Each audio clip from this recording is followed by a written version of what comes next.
Right now, somewhere in the Saudi desert, workers are building a city so massive it has its own reflection. Meanwhile, in Malaysia, an entire luxury city sits completely empty, designed for 700,000 people but housing fewer than 5,000. And in Ethiopia, a dam project so controversial it could start a war. These aren't sci-fi concepts. They're happening right now. Some will change the world. Others will become the biggest failures nobody talks about. But here's what's wild. The decisions made by engineers and governments over the last 30 years have shaped where billions of people live today. And the projects we're about to show you, they'll reshape the world again, if they actually get finished. Because that's the real story. It's not just about building big. It's about whether humans can finish what they start. Let's explore the 10 megaprojects that prove ambition and reality don't always match up. Let's start with the project that made the world stop and stare. In 1998, Malaysia decided it was tired of being invisible on the global stage. So they built 2 towers that would become the tallest buildings on Earth for 6 years straight. The Petronas Towers weren't just tall. They were a statement. At 1,483 feet, they dominated the Kuala Lumpur skyline and proved that developing countries could dream as big as America. But building them nearly broke the project. During construction, workers discovered a batch of concrete was defective. Not just a little bit, seriously defective. Engineers panicked. They thought the entire structure might collapse. But here's where it gets interesting. They tore down one floor, rebuilt it, and moved on. That single mistake cost $700,000 a day in delays. Still, when the towers opened, they changed how the world saw Malaysia. A sky bridge connecting both towers at the 41st floor, the highest 2-story bridge in the world. Visitors can ride the elevator up and literally walk between 2 of the tallest buildings on the planet. It's engineering that sounds impossible until you see it. Singapore made a risky move in the mid-2000s. They lifted a 40-year ban on gambling, betting that a luxury casino resort could transform their entire economy. They were right, but it nearly bankrupted them trying. Las Vegas Sands won the bid to build Marina Bay Sands with one promise: create a $3.2 billion entertainment complex that would blow every other casino out of the water. What they actually spent? Nearly $7 billion. Why? Labor shortages, skyrocketing material costs, and a site that cost $1.2 billion just to buy. But when it opened, people understood the price tag. Marina Bay Sands isn't just a casino. It's a 20,500-room hotel, a convention center the size of 30 football fields, and a shopping mall that never closes. The casino floor alone has 500 gaming tables and 600 slot machines. Then there's the crown jewel, 3 towers connected by something engineers call the Sky Park. A 100-foot platform hovering 650 feet in the air. On top of it sits an infinity pool where guests literally swim above the city. When you're floating there at night, looking down at Singapore's skyline, you're standing on something that shouldn't exist according to physics. Yet it does. What happens when a $100 billion dream becomes a nightmare? Welcome to Forest City.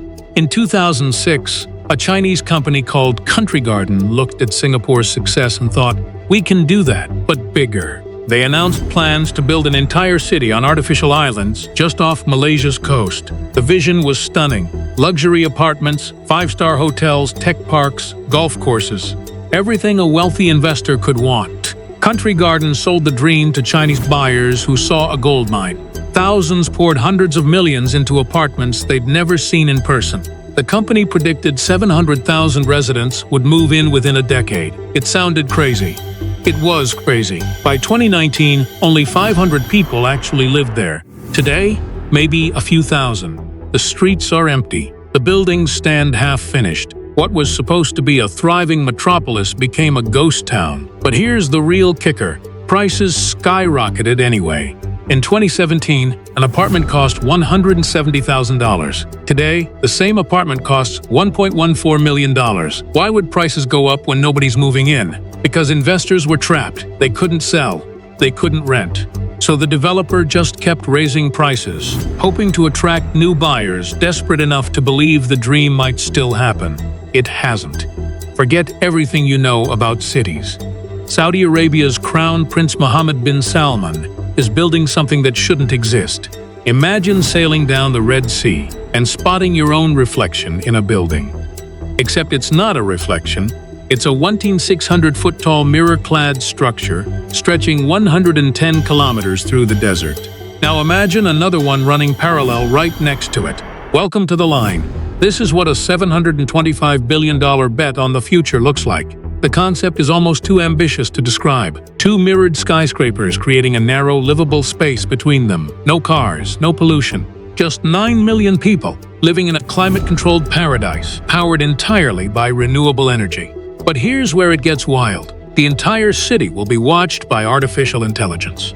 Not cameras, AI systems analyzing data in real time to optimize everything. Traffic patterns, water usage, energy consumption. Some call it the sustainable city of tomorrow. Others, they call it dystopian surveillance on a scale we've never seen. Construction started in late 2022. Drone footage showed massive earthwork beginning. Saudi officials claimed residents could move in by 2023. Spoiler alert, they didn't. Today, the line is still mostly desert and ambition. But when it's finished, it will reshape how humans think about urban living, if it actually gets finished. Elon Musk had a problem. To save the planet from climate change, Earth needs clean energy at a massive scale.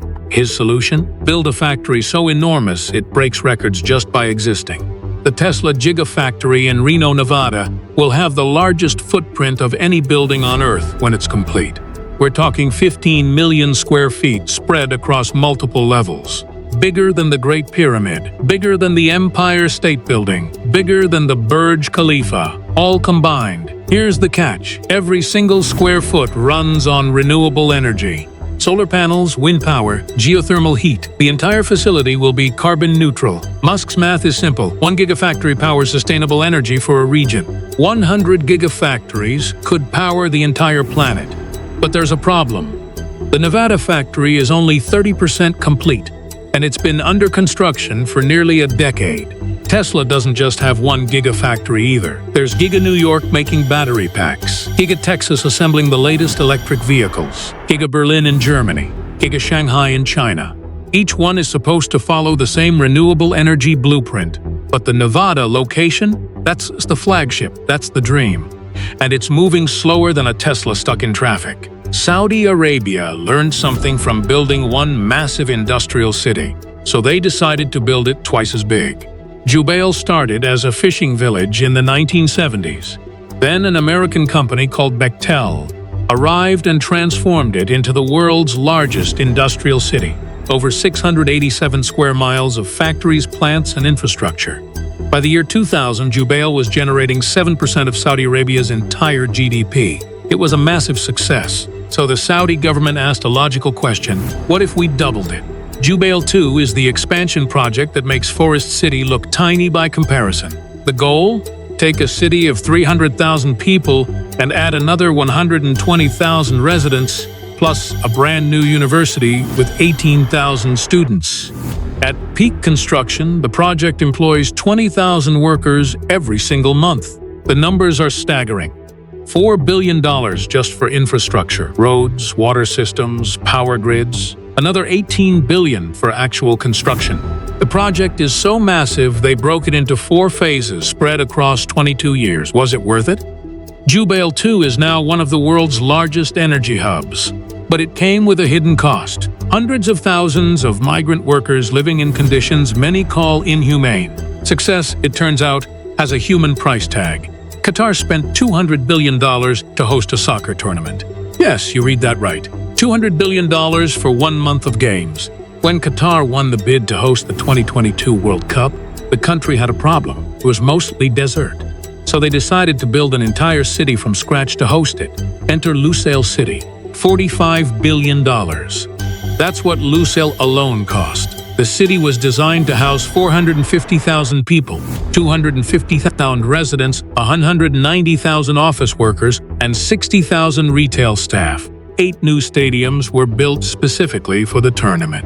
Lusail Stadium, the centerpiece, became the largest stadium in the Middle East. But here's the controversial part. The construction required hundreds of thousands of migrant workers. According to investigations, thousands died during construction. Worker conditions were documented as brutal. Yet the project continued. The city rose from desert sand, while human rights violations piled up in the background. When you visited during the World Cup, you walked through a city that shouldn't exist. Perfect, clean, artificial. Some visitors called it amazing. Others called it dystopian. Both were right. But Lusail wasn't just about stadiums. Inside the city sits Qatar, the world's largest water park. It's supposed to be the crown jewel. 36 water slides, a 279-foot tower, the world's highest water slide. The problem? Most of it wasn't finished when the World Cup started. Some megaprojects generate electricity. Others generate international conflict. Ethiopia's Blue Nile River is a lifeline. It flows north from the mountains, through Sudan and into Egypt, traveling 600 miles total. Hundreds of millions of people depend on it.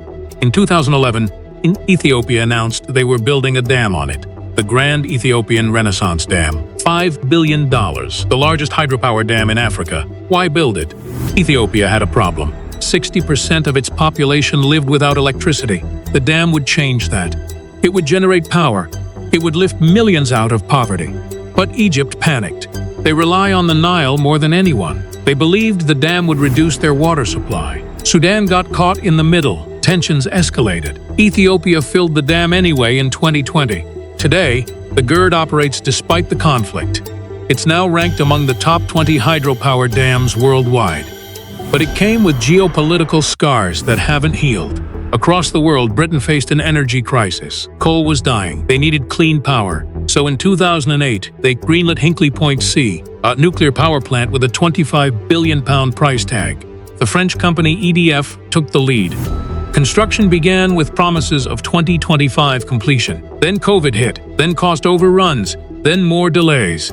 Today, completion is pushed to the 2030s. When it finally opens, 2 nuclear reactors will produce 3,260 megawatts of power for 60 years straight.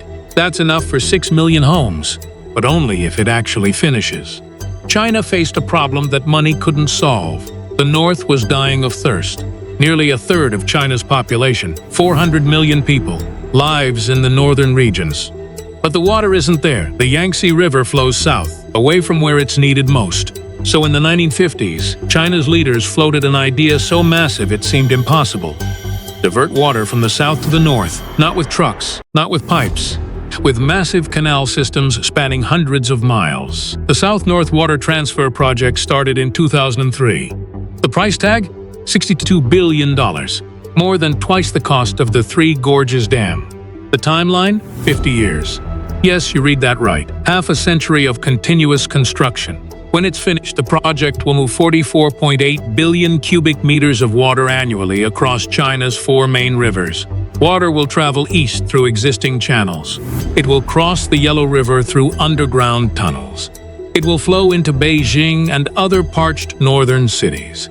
The western route alone will transport water 300 miles across mountains to northwestern China. But here's the catch that nobody wants to admit. We don't know if it will work. Climate change is altering river flows. Droughts are getting worse. What happens if the Yangtze doesn't have enough water to share? What if the project succeeds but destroys the southern ecosystem in the process?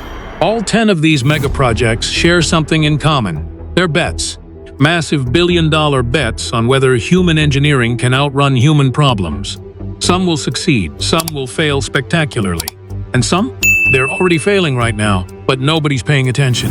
The real question isn't whether we can build these projects. It's whether we should. And that answer is getting more complicated every single day.